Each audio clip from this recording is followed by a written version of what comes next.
ఓం నమో నారసింహాయ నమః. జ్యేష్ఠ పౌర్ణమి శ్రీ నరసింహస్వామి కళ్యాణం సందర్భంగా సింగరాయకొండలో వేంచేసి ఉన్న లక్ష్మీ నరసింహస్వామి దర్శనం కోసం వచ్చాము.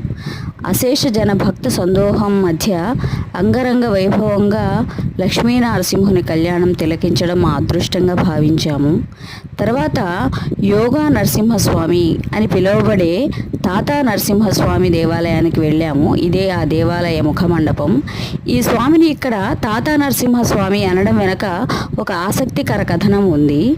అదేమిటంటే పూర్వపు రోజుల్లో శనివారాలు మాత్రమే దేవాలయం తెరిచి ఉండేటప్పుడు ఒకానొక శనివారం ఒక బాలుడు ఒక వారం రోజుల పాటు ఆ గుళ్ళోనే ఉండిపోయాడు. అతన్ని ఈ నరసింహస్వామి ఒక తాత రూపంలో రక్షించాడు. అందువల్ల ఇతనికి తాతా నరసింహస్వామి అని పేరు వచ్చింది ఇక్కడ స్వామికి. తర్వాత మేము ప్రసాద